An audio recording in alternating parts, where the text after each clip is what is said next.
I'm going to talk about two competitions which were both launched in March of this year and so are in the early stages in the expression of interest phase. One is a UK competition, the other is a European competition. So fuel cells and hydrogen technologies is very much a sort of combined program, again driven by our energy generation and supply application area and the advanced materials technology area.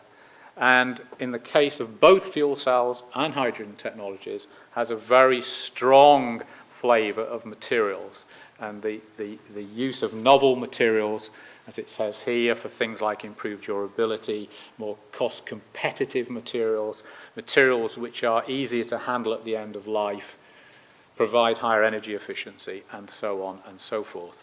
And you can see the last bullet point there, integration with automotive fuel cells. Again, this gives us an overlap into our low-carbon vehicles innovation platform. So again, a lot of crossover here between various programs and activities within the Technology Strategy Board, and that almost certainly is going to be the way forward. We're going to see much more integration of programs across the patch. The European programme I wanted to mention is one called Matera, or Matera Plus. This is a so-called ERANET, or ERANET Plus, which is a particular type of programme within the European Framework Programme Initiative. You can see its coverage there, which is, if you want to interpret it to be, pretty much all materials technology. It's multifunctional, it's structural, it's bio-based and bio-inspired. So again, the world's your oyster here. If you have good ideas, you can probably get it into the Matera competition, providing you have some transnational partners. And of course, that is the essence of this. So this is all about transnational, interdisciplinary, innovative R&D. Just worth noting that the goals of this call, and this is a European programme, are almost exactly the same as our UK goals. So it's all about trying to shorten the time to market of scientific outcomes. And we heard Chris Mace this morning talk very strongly about speeding things up. In his case, getting them out into the battlefield. In our case, I think, more generally, out into the marketplace. And also to narrow the gap between basic materials research and applied problems.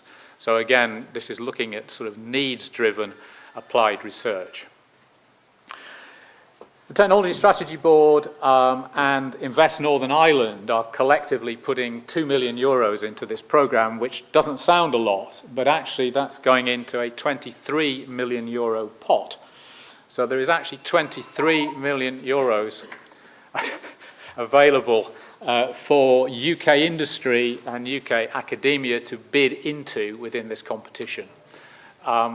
Unfortunately, if you weren't aware of this before now, you may be too late. The deadline for this particular call is the 16th, 15th, I think, of May.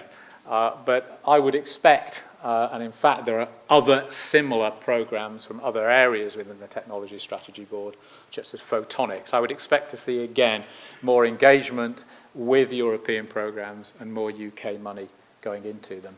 If you are interested, either our website again or the Matera website, www.matera.fi for Finland. This is being led by a Finnish organisation. You again have heard already today, both from the MOD and from National Health Service, about SBRI. And as I say, we have a stand, and my colleague will be more than happy to talk to you generally about SBRI. What I wanted to do is just flag up two particular opportunities. First, because they are both current, so they're current opportunities that you can engage with. And secondly, for me, they're all things which have a strong materials flavour, at least partially. So the first one is an opportunity being driven by the MOD through the Centre for Defence Enterprise, which you heard Chris Mace talk about this morning. And apologies to everybody for having used an S in defence there. Personal robotic support vehicle and certainly lightweight soldier weapon systems. Strong opportunities for materials technology. Unfortunately, there are two briefing meetings today. I think Chris mentioned this. They happen to be coincident with this event.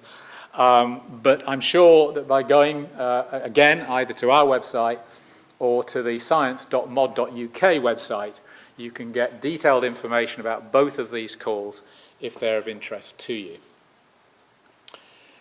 The second SBRI programme is a little bit closer to home for the Technology Strategy Board, because it's driven, again, out of our low-impact buildings innovation platform.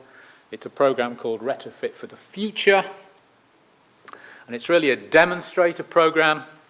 It's looking at improving the energy efficiency of existing building stock, and particularly focused on social housing. It's an opportunity to get existing products, or certainly high TRL development products, into real demonstrator houses, to have their effectiveness monitored, and hopefully to take some of those forward into real product opportunities. I mentioned SBRI offers 100% funding. That's the case here as well. And currently the programme is worth £10 million, or there's £10 million worth of Technology Strategy Board grant support available. Again, there is a series of brokering workshops in place. I hope these dates are correct. I noticed that the Scottish one was yesterday, but there are good opportunities, if you wish, to attend these brokering meetings in England, Wales and Northern Ireland, and to learn more about those specific calls, or again, we can help you with more detail from within the Technology Strategy Board itself.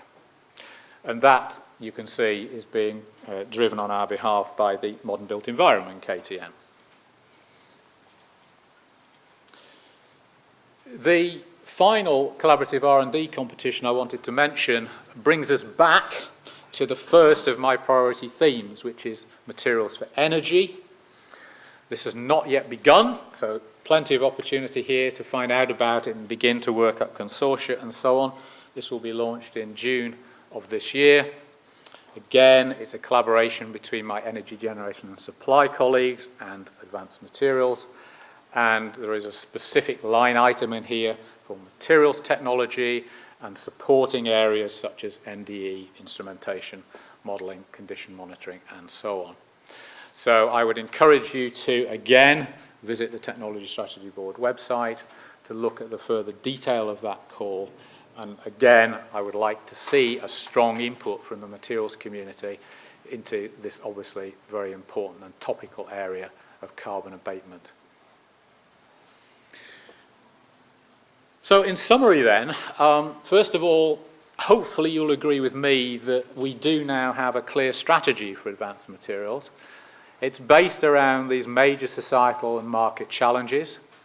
And hopefully you'll also agree that we've already undertaken a significant amount of implementation of the strategy through both technology-inspired and challenge-led competitions during the last 12 months or so. And these are already beginning to deliver significant investment support to the materials community. Some tens of millions of pounds already going in through this particular strategy implementation. In the future, that implementation will continue to focus on technology developments which will address short-term and longer-term business and societal imperatives. And again, it's my personal view, and I hope it's shared by most of you in the room today, that materials technology will continue to play a key role in delivering solutions into these key challenge areas of sustainable energy generation, supply and use, low carbon transport and construction, and healthcare, and indeed other areas. And finally, and hopefully leading into Robert's presentation, we are looking for a restructured materials KTN, which will, working with other stakeholders, and that includes other KTNs, but government departments, industry, academia, with the other stakeholders, provide us with support for the future strategy implementation via a portfolio of knowledge transfer and exchange activities, which Robert will address, within the material community and across other communities as well. And I think, again, this integration of a variety of communities is where we need to look in the future.